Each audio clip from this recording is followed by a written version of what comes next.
Cutting from the Dailygraph, 8 August. Pasted in Minamari's journal. From a correspondent. Whitby.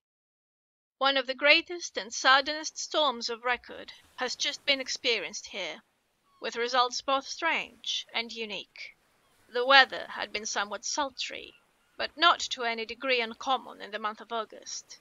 Saturday evening was as fine as was ever known, and the great body of holiday-makers laid out yesterday for visits to Mulgrave Woods, Robin Hood's Bay, Rigmill, Runswick, Staithes, and the various trips in the neighbourhood of Whitby. The steamers Emma and Scarborough made trips up and down the coast, and there was an unusual amount of tripping both to and from Whitby. The day was unusually fine till the afternoon, when some of the gossips who frequent the East Cliff churchyard, and from that commanding eminence watched the wide sweep of sea visible to the north and east, called attention to a sudden show of mares, tails high in the sky to the northwest. The wind was then blowing from the southwest in the mild degree which in barometrical language is ranked number 2, light breeze.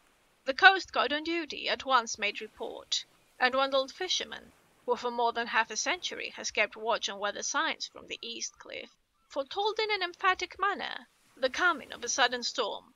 The approach of sunset was so very beautiful, so grand in its masses of splendidly coloured clouds, that there was quite an assemblage on the walk along the cliff, in the old churchyard, to enjoy the beauty. Before the sun dipped below, the black mass of Kettleness, standing boldly athwart the western sky, its downward way was marked by myriad clouds of every sunset colour, flame, purple, pink, green, violet, and all the tints of gold, with here and there masses, not large, but of seemingly absolute blackness, in all sorts of shapes, as well outlined as colossal silhouettes.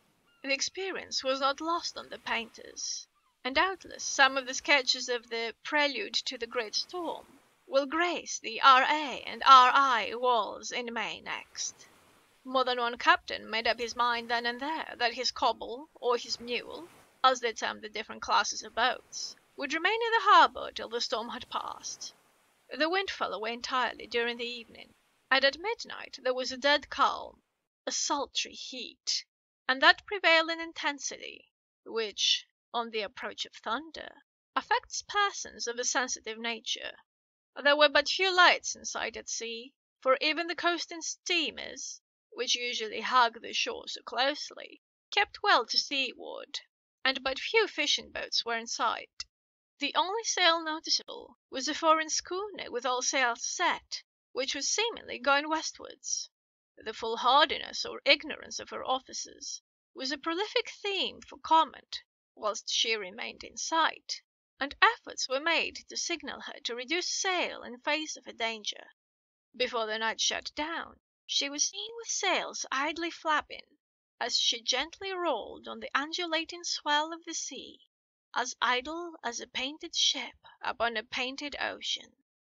Shortly before 10 o'clock, the stillness of the air grew quite oppressive, and the silence was so marked that the bleating of a sheep inland, or the barking of a dog in the town, was distinctly heard, and the band of the pier, with its lively French air, was like a discord in the great harmony of nature's silence. A little after midnight came a strange sound from over the sea, and high overhead the air began to carry a strange, faint, hollow booming. Then, without warning, the tempest broke, with a rapidity which, at the time, seemed incredible. It even afterwards is impossible to realize. The whole aspect of nature at once became convulsed. The waves rose in growing fury, each overtopping its fellow, till in a very few minutes the lately glassy sea was like a roaring and devouring monster. White-crested waves beat madly on the level sands, and rushed up the shelving cliffs.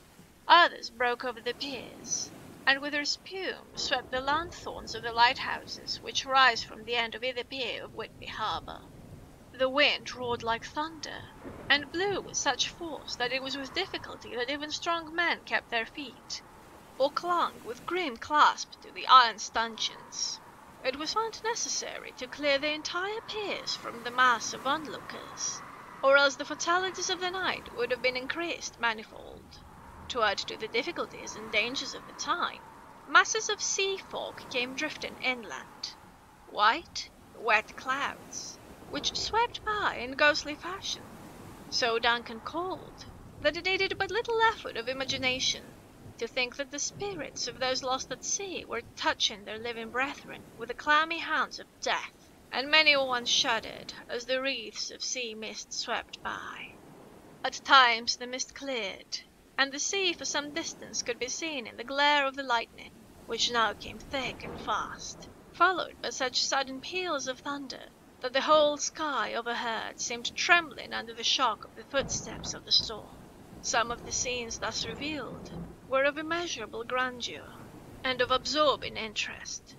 The sea, running mountains high, threw skywards with each wave mighty masses of white foam, which the tempest seemed to snatch at and whirl away into space.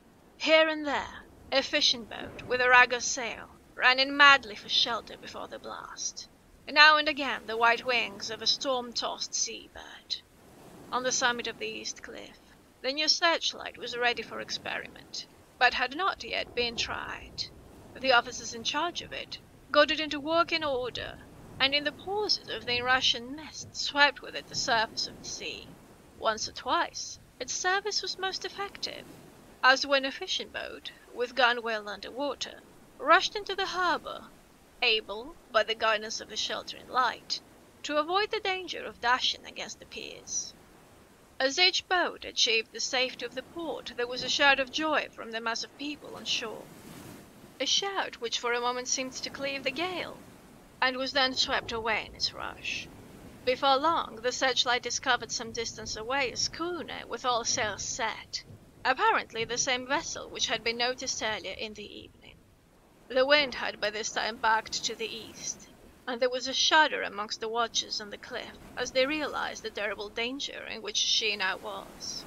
Between her and the port lay the great flat reef on which so many good ships have from time to time suffered, and, with the wind blowing from its present quarter, it would be quite impossible that she should fetch the entrance of the harbour.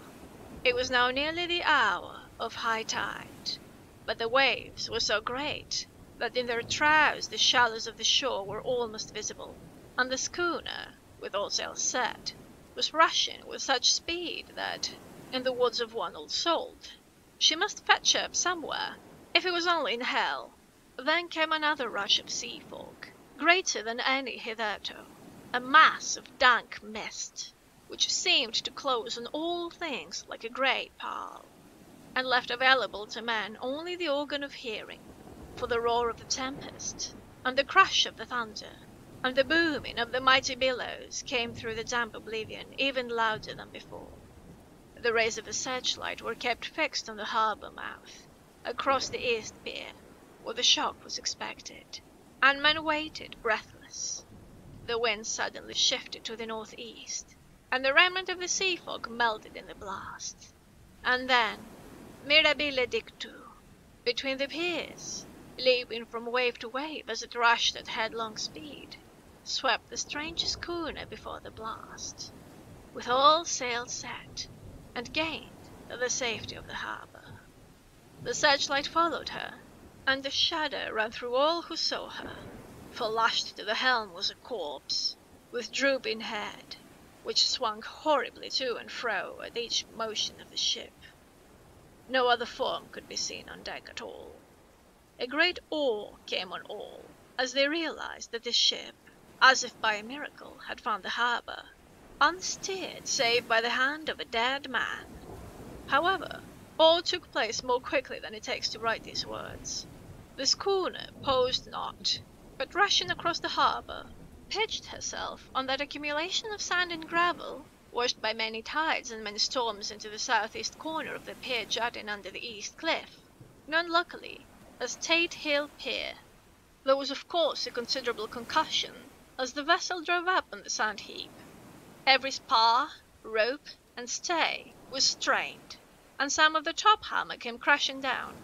But, strangest of all, the very instant the shore was touched, an immense dog sprang up on deck from below, as if shot up by the concussion, and running forward, jumped from the bow on the sand, making straight for the steep cliff, where the churchyard hangs over the laneway to the east pier so steeply that some of the flat tombstones, thrush-streens, or through-stones as they call them in the Whitby vernacular, actually project over where the sustaining cliff has fallen away.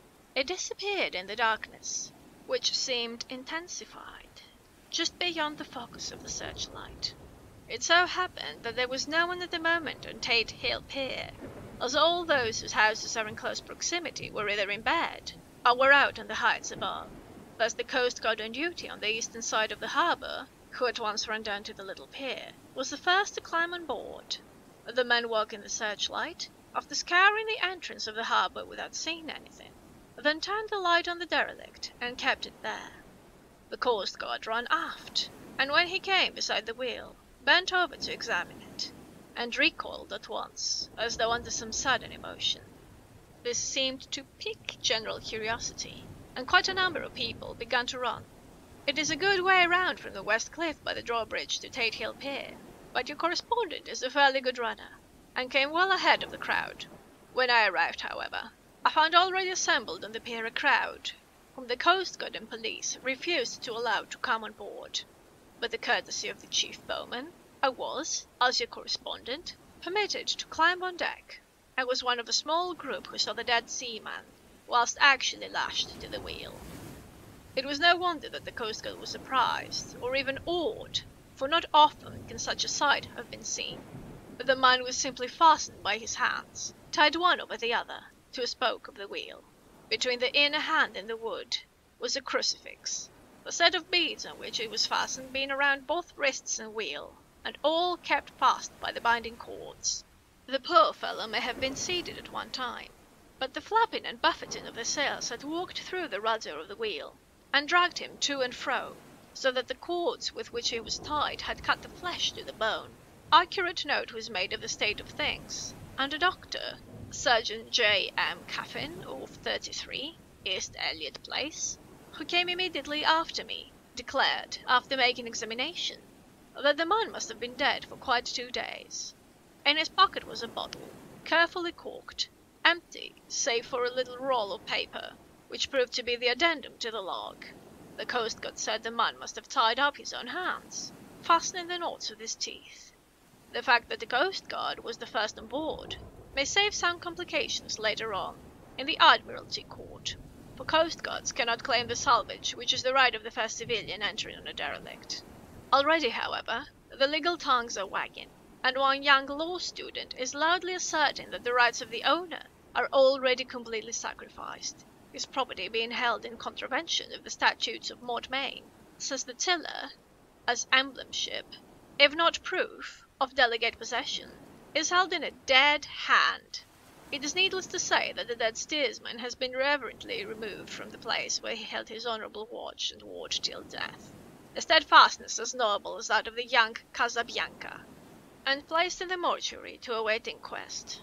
Already the sudden storm is passing, and its fierceness is abating. The crowds are scattering homeward, and the sky is beginning to redden over the Yorkshire wolds. I shall send, in time for your next issue, further details of the derelict ship, which found her way so miraculously into harbour in the storm.